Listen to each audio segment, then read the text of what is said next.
Hello, everyone. I'm Rachael Knaps. I'm an actress, singer, dancer, teacher, creative artist, anything else. And I am super, super excited to be on NOLA Film Scene today. NOLA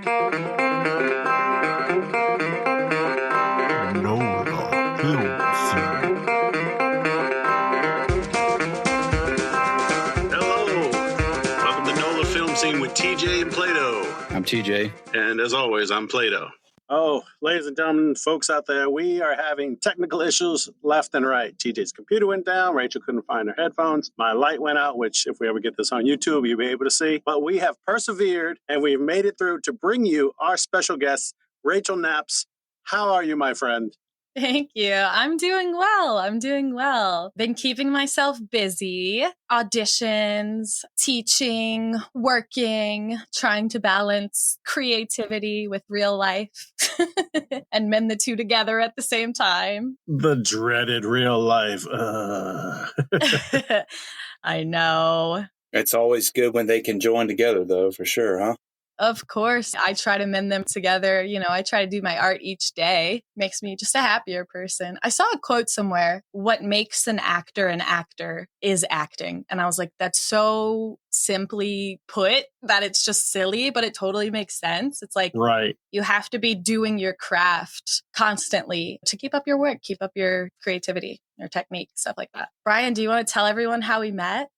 I do. I was just getting into it. But also to go back to your point, it's not only having to act to keep up your acting, but it's just having to act. It's that need. Yeah. You don't care if it's $1 million budget. We'd love that. Or working free with your friends like you did and came out and helped us on Death Trip, which should be out this year. Yeah. Which we'll tell you more about in the coming weeks or months. It's true.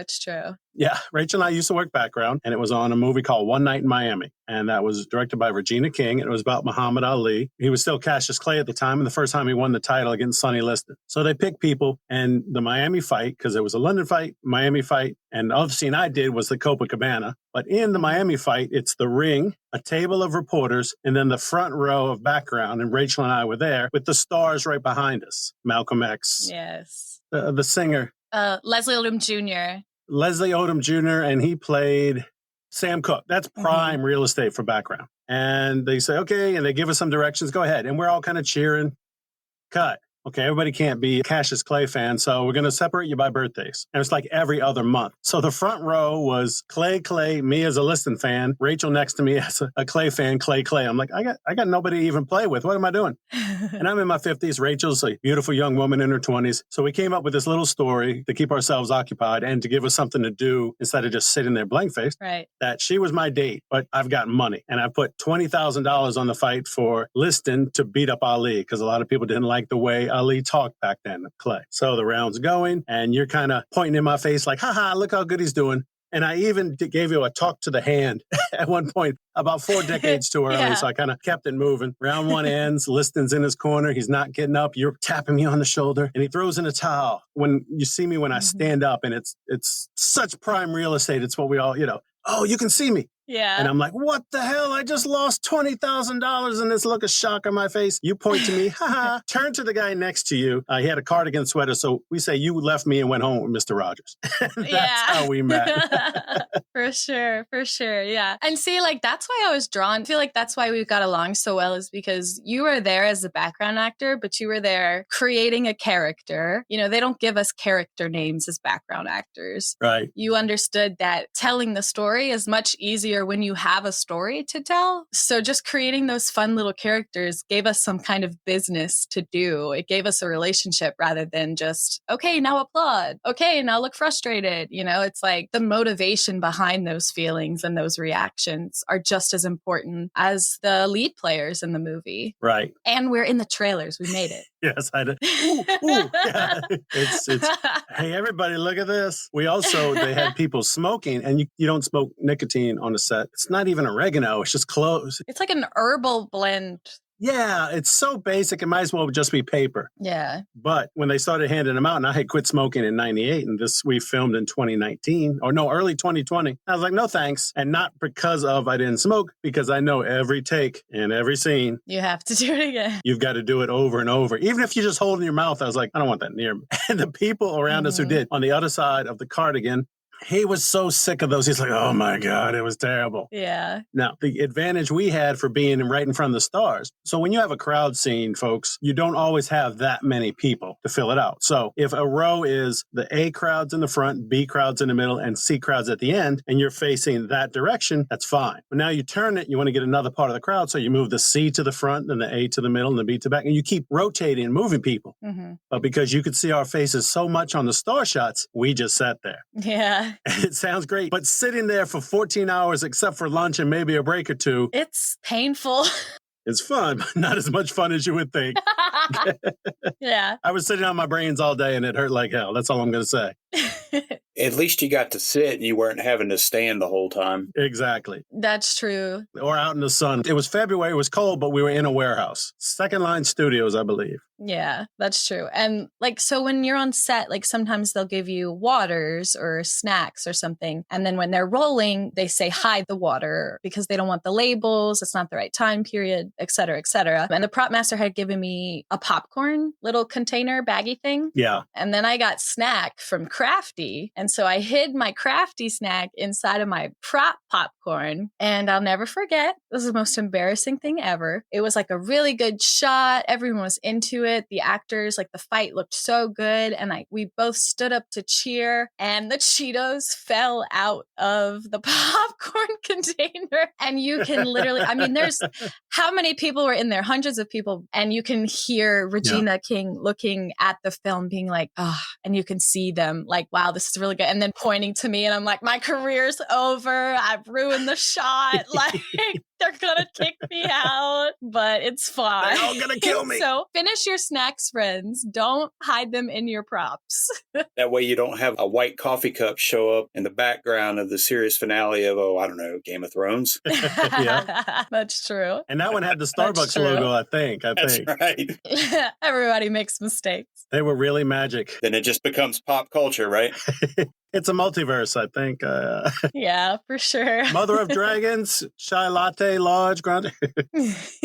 Uh-oh. Brian just had a blue light in the background. Oh, my light that died came back. Must have been the Starbucks. Oh. Oh.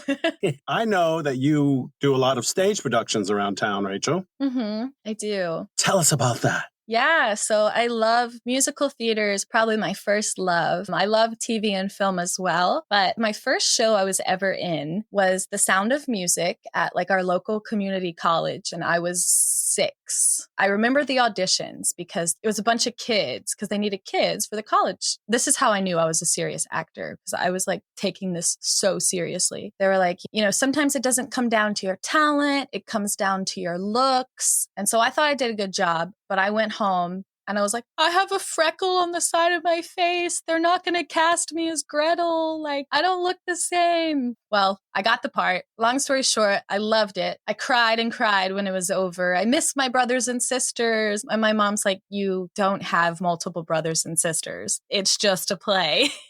But ever since then, I've been doing musical theater. And I think the community has a lot to do with it. Like something about the live storytelling is just so raw to me. I grew up doing a lot of theater. I went to NOCA, New Orleans Center for Creative Arts, for high school and for musical theater. And then from there, I continued my studies at the American Musical and Dramatic Academy in New York City. I know, it's such a long name. So fancy.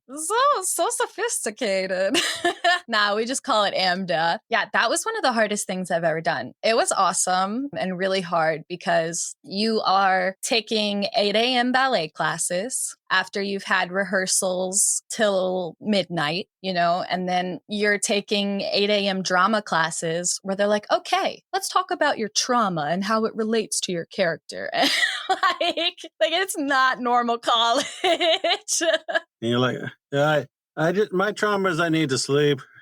For real. You know, I still do theater. I was able to do an internship at the Muni in St. Louis, Missouri, which is one of the largest outdoor theaters in the country. And I did All Shook up there. I was in the teen ensemble, and that was just so cool. I mean, I have done over 40 productions, and that one was just We literally had a Ferris wheel on stage. Like, where else do you get to do that? Wow. Yeah. Yeah, it was really awesome. So I've done that. And then recently, within the past couple of years, I did a production with JPAS, Jefferson Performing Arts Society. I was in a very special niche show called Sweet Potato Queens. It's set in Mississippi, and it follows Jill Connor Brown is the writer and the author. She's a real person. And she, grew up in Mississippi, and it kind of just follows a character very similar to her, but also other women and a gay man that she's really close with. And they decide to become kind of like these pageant, almost like drag queens for parades. For like the St. Patrick's Day or whatever parades. Okay. All right. Yeah, it was kind of funky. It was a little jazzy, a little country, but I feel like that was the first production that I really had a lead role as a professional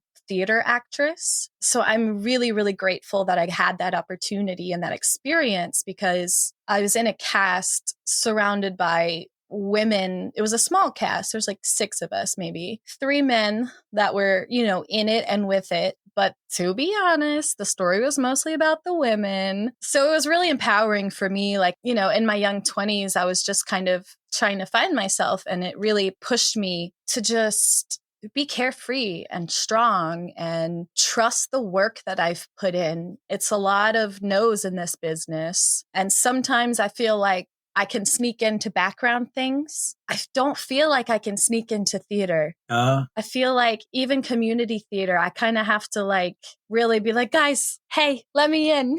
And it's the same all over the industry, but I feel like I'm blabbing. This is a podcast. I know that's what I'm supposed to do.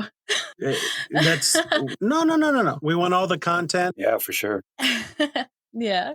Something you said about when you were a child that you left and you missed your brothers and sisters on the stage. Yeah. I've tried to explain that feeling, like after I was on Bill and Ted Face the Music for a week and then coming home, or I just did a short in Shreveport after we all were in a movie called This Soldier's Heart. We all came out and gave some great performances and helped out, very low budget. And, you keep coming out for me. Next time I'm getting you paid, Rachel, and lines. Yes. Just going back to the normal life, and it's not that normal life is bad, but you miss that creative thing. It's like something has connected your heart and you've separated from it. Yeah, no, it's true. And I mean, yeah, it translates to film and television as well. I mean, you're with these people every day for hours and hours, and you're working through, sometimes the material is light, so it's not as fluffy. But I mean, in Sweet Potato Queens, I played a preschool teacher who was secretly abused at home. That's not just like super chill, have fun every rehearsal. Like, right. You kind of have to dig into trauma sometimes with these strangers, But what makes it so special is that they're all there to help you tell that story and help you create something. And like you said, when it's low budget, even when it has a budget, but especially when it's low budget, you really kind of have to help each other with multiple roles, and you run into issues and you build a family, because if they don't help you, the job doesn't get done. So then when that's over, you're like, where's my friends? What happened to building random sets in this McDonald's bathroom? I don't know. Yeah, totally. Yeah. Everybody was pitching in. Just the camaraderie of like-minded people. Yeah, exactly. Our friends and family are great and they do their best to understand, but it's hard to explain. I'll say something, and it sounded very pompous when I said it. So I came off the Bill and Ted set, and after a week being supercharged with that, and I was working a day job, which is a graveyard shift job for me, and then either going straight to set, or if it started later, I'd take a nap then and then go set to work, pushing myself beyond the limits. And then the next week being so deflated, I turned to my wife and said, it's not like it's going to happen, but I can understand why actors turn to drugs just to get a feeling back after being so involved with something. And she said, you're crazy. I went, yeah, kind of, but it's that yearning to fill that spot in you that's been empty for so long, and the creativity touches it and fills it and you feel great. And now that chance has been taken away by circumstances. Right, exactly. Or in the audition process, you're not given that circumstance. Oh, this one's great. I'd love to do it. And, yeah. Okay, here's the next one. I'm going to do it. It's hard to explain that to people. Yeah. It is. And I mean, it's a weird industry for sure. I won't deny that. But that's part of the reason I love it. like you said, like-minded people getting stuff done. So that's pretty cool. I try to be a well-rounded person though. Like there are some people that I went to college with and I'm like, you eat, breathe, and sleep musical theater, which is great. But have you ever heard of anything else besides that? Do you know anything besides that culture? And honestly, we were taught that at AMDA a lot is like, you have to be well-rounded. What if you get a role as a tennis player? You have to know how to play tennis. You have to learn how to play tennis. If you're playing a radio talk show host, you don't know anything about regular music. You have to kind of be a well-rounded person in order to fulfill some of these roles that you're put in. So I think doing musical theater, to me, I don't think there's anything that would prepare you more for acting than that. To me, that's all exposing a vulnerability, singing, dancing, and acting. Yeah. The singing and dancing part, those two right there. I mean, of course, I didn't grow up being trained how to do that. But when I first got into acting, I had a difficult time showing vulnerability. When I was little, I was in a play and I had terrible stage fright. Growing up, I overcame that. But I just can't imagine that world. I did plays, a few here and there, and I did a couple through church that weren't really musicals, but had singing in them. Mm-hmm. And I never had a lead role. I've never had a good voice. I've taken some voice lessons, but to me, that's the pinnacle of performing arts because I don't know, Yeah, it's a lot. I think you hit the nail on the head. You have to be very well-rounded to do that because to me, there's a lot of wheels turning all at once to make all that happen. Yeah, definitely. If you did something now, what's the typical prep time, like rehearsal time for a show? Like when you come together as a group, start rehearsing and then do the first performance, like how long of a time frame does that take? Yeah, so every production is different. Usually it's probably a couple months. It really does depend on the production, but a couple months, 3 months maybe of your time from start to finish. Now, at the Muni, we had 2 weeks to put on a full stage production, choreography, music, costume changes. That is crazy. Wow, yeah. That is crazy. I wasn't a lead in that. So they did even more memorization than I did. And I'm like, come on, guys, they sent you the script sooner, didn't they? So, sometimes it's a quick turnaround, but there are other productions where you're in it for months. And I think that's where the family thing comes back in. Mm-hmm. Is like you're literally with them for 3 to 4 months sometimes. So you're not going out on the weekends with your friends. You're missing family parties to party at the rehearsal on stage, Wow. But yeah, I would say a couple months, 3 months. And it seems like there's nothing that would be more bonding than that because you're going through a whole gamut of emotions with the performance and then dealing with being tired and everything that comes with that. And you're all experiencing it together. Yeah. Trauma bonding. Yeah, for sure. No. It's definitely mind-blowing. But the advantage in theater is you rehearse so much that the lines kind of grow into you instead of having to sit down and just memorize, right? Yeah, I would say so. And people say, oh my gosh, how do you dance, sing, and act at the same time? Well, it's almost impossible. It's almost like you can't do one without the other. And I tell my students that, I teach performing arts, and I try to bring that attitude into my film and TV scenes as well. It's not exactly the same, but when you are dancing, you can't dance without acting. That movement is happening for a reason. And so, like you said, you remember the lyrics because you remember, oh, I put my hand out on this word, or, oh, I take a breath in my song right before I sing this lyric. So you're right. It kind of does help you grow into it. Now, TV and film is much different in that way. At the core, they're both acting, but you don't always get a lot of time with the script, sometimes they change your lines the day of. I showed up to set the other day and had most of my lines memorized, and we were missing a character. They just were a no call, no show, which is so rude, by the way. Anyone who's listening, people understand you have lives and emergencies. Tell them. Come on now. Call somebody. Yeah. Yeah. So somebody didn't show up. So we rewrote the scene and we had to rememorize it. So that's really challenging. But all in all, the story stays the same. You have a character that you're working from. And so something I've really enjoyed is doing character work.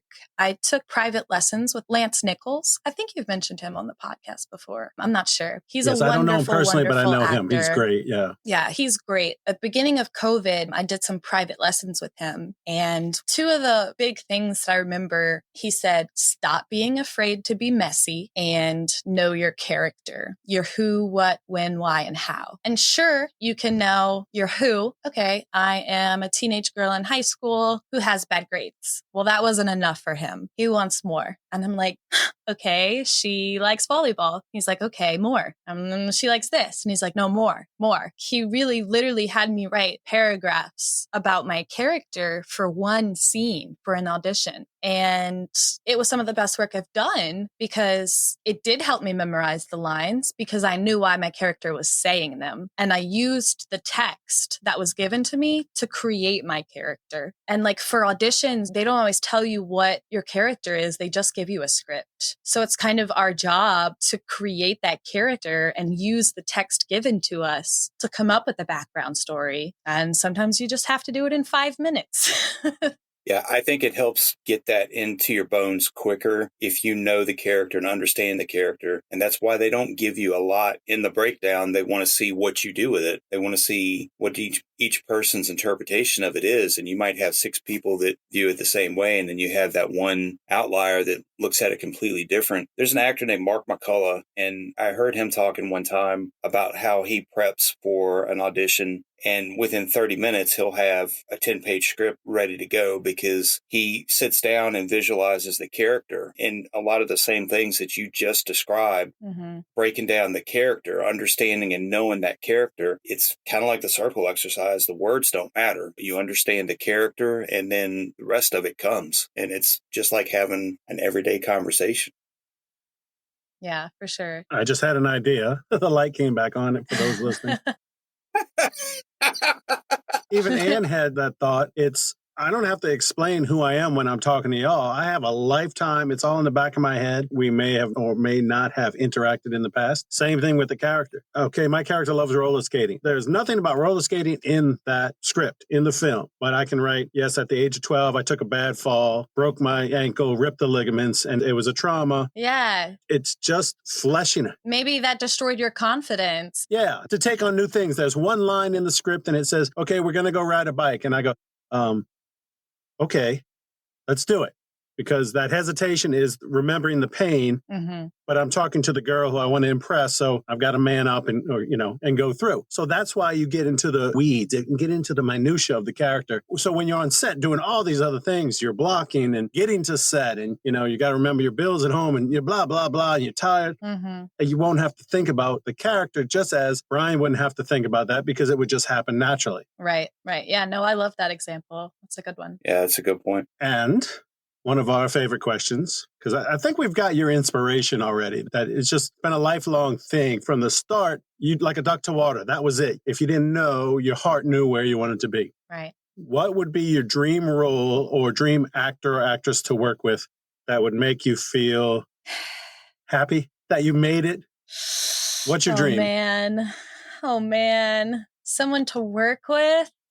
Okay, so my mom, when I was young, taught me the great lesson of famous people are regular people too. So I never had like a fangirl phase like a lot of young teenagers do. Like I was never like obsessed with any celebrities, except for Josh Hutcherson. Bridge to Terabithia? Yes, he stole my heart. Aww. I know, right? But I do like him. I don't know, something about the way he brings the naivety to strong characters is really interesting to me. Like a lot of the roles I get are silly or like ingenue, like sweet types, but I can play a badass too. And I would love that. And I think Josh Hutcherson is very similar in that way to where he can be a badass, but one of those that's a softie. Also, Zendaya would be a dream. I don't know. Maybe we could be besties or something. I don't know. There's so many people. Emma Stone. Yeah. I think those are some of them. So what you've just said is 2 of Spider-Man's girlfriends. You might want to be with Spider-Man. It might be a roundabout way. Exactly. Yes, yes. Dude, I would love to be in Spider-Man. That would be so cool. I've taken stage. Who's your favorite? Oh, no, don't ask me. Don't ask me that. Who's my favorite Spider-Man? No, I was going to say, who's your favorite superhero? But you've taken stage combat. Is that what you're about to say? Oh, okay. Yeah, so I've taken stage combat before, but I really want to get into more stunt work, like stunt scenes, because, you know, if I do play a character that's like has a bad side, like I got to know how to hold a gun. I got to know what to do when they put me in wires and I'm flipping off a building. Like I want to do that. Like actors that do their own stunts. That's so cool to me because like that's hard. That's hard. Yeah. That's hard. But it's for me, it's choreography. It's dancing, you know, you're dancing with your scene partner. You know where the sword is gonna go. You're doing a turn, you're doing a spin, you know, oh, this is a pirouette, but I'm not pointing my toe. I'm not having my ballet arms. I'm slicing their head off. Right. And the way for me, the dreaded thing right now is running. The way you run is from the character. So I'm a bigger guy. I just did a thing. I was kind of the sidekick and the wannabe. And I'm here, boss, and I'm going to help you. And we had to kind of climb up a wall. And I went, hold on. And I walked 2 steps and there was a pole and there was like something I could step on. So the character has to find ways to overcome. And then we had to go down some steps to run through an alley because we're being chased. And after he passed the camera, you could see me and I have bad ankles in real life. So I'm top heavy and bad ankles. And I'm, okay. So my fear was there, and then ran. And it wasn't like a full out jogger. It's a goofy fat guy. You know what I mean? Like, oh God, I'm running. So the character also can be embodied in the way you do things. Yeah, that's a great point. It's like, you might be physically fit. You might not be. How do you translate that to your character? Like if your character is supposed to be super fit, but you're violently ill that day, how do you fake it? How do you make it look like you are super athletic, you know? Or how do you just add that to your character? Right. And now I will go back to the other question. Who's your favorite superhero or your favorite superpower? What would you like to have in real life? Oh, in real life. I don't know. I love flying. Like, I just think that would be so cool if I could fly places. Because I always, like when I'm driving, I always have the windows down. Like, I'm kind of a thrill seeker, you know, like that would be fun. I could jump off of tall buildings. But realistically, it might be more useful to teleport because flying still takes time to get somewhere. Nice. If you could teleport, you don't have to worry about the rain or sky traffic, you know, or moving things with my mind. Okay, that's my final answer. Nice. Moving them and teleporting them. Wait, y'all can't move stuff with your mind? What? Oh, wait. You can do that? Please teach. Yeah. Y'all don't know how to do that? No. Can you teach me? Yeah. But it's a trade secret, though. We'll talk off. All right, we'll talk off camera. Off the record. That's right. Brian, what would yours be? Mine is super stretching like Mr. Fantastic. Ah. Nice. And you can add his mental powers because he's so smart. With his wife, the Invisible Woman, there is a dirty aspect because you could do things outside, on the beach, invisible. No sand can get in her bubble and yada, yada. There you go. But so if I'm a big guy, I can control this. I can look skinnier. If I've got something on a top shelf, I don't have to climb a ladder. Okay. Lock your keys in the car or the door. You can make your fingers go under. You know what I mean? It solves everyday problems. Like I have sinus trouble. I can make my sinuses bigger and make them drain and not feel that pressure. You know what I mean? Oh, wait. You're putting some good points out there. Yeah. And then, it's all body control. He turns into like a ball to bounce. He can flatten himself out to glide. When his child was threatened by a very powerful villain called Onslaught once, he busted in the room. He controlled his muscles, so he was like Hulk size. It was like, this guy's got everything. Yeah. What about you, TJ? Brian might have convinced me. Invincibility. Yeah. The ability to regenerate and heal quickly, that would be mine. That's what I would pick. Nice. That's a good one, too. Would you be like invincible as in like live forever invincible? No, not necessarily. Just the ability to regenerate, from injuries, from damage. I think you could get a lot done. That's also a good one. Yeah. Yeah. I could still jump off buildings with that power.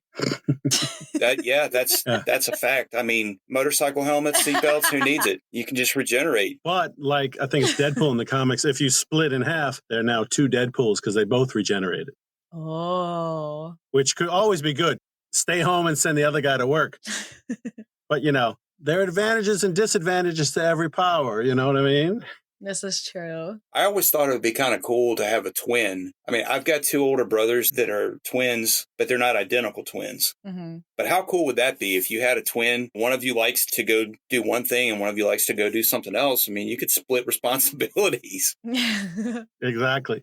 My sister, she's 6 years older than me. So when I was being born, she wanted twin brothers. And then I came here and she's like, no, I can't deal with that. She's like, just one? No thanks. Yeah. One's plenty. Oh, God, thank God. Woo. She might have dodged a bullet on that one. The world might have dodged a bullet on that one. So I think we're at that time. That time. Rachel, it was really cool meeting you and working with you on set on This Soldier's Heart. Yeah. And I'm glad Brian talked you into coming on the podcast and telling us a little bit about your world. We haven't had anyone on yet that has talked about the musical theater side of things, sharing some of you with us. Yeah. It's a pleasure to be here. I'm so happy that you guys welcomed me. And it's great to see you guys on set. And we'll see each other again on set. We've all got great ideas. I'm going to plug myself real quick, if that's okay. Yes, ma'am. Please do. Follow me on Instagram, Rachael Knaps, RACHAELKNAPS. I also have a website that I'm hoping to update really soon. So stay tuned because that'll be all even more nice and pretty. RachelKnaps.com. No one really has my name, so that's pretty cool. Isn't it great to be unique in that way? Yeah. There's no other Plaidos. There's very few of us in the world. Mm-hmm. You know what I mean? You're a knapsack. Yeah. You're nap. So, you're unique. Yeah. Well, thanks again so much, you guys. I really enjoy listening to this podcast. Oh, thank you. I can't wait to catch up till we get to this episode because I think you guys are doing some great work and it's going to get you far. Thank you. Thank you. Bye, buddy. Don't cry.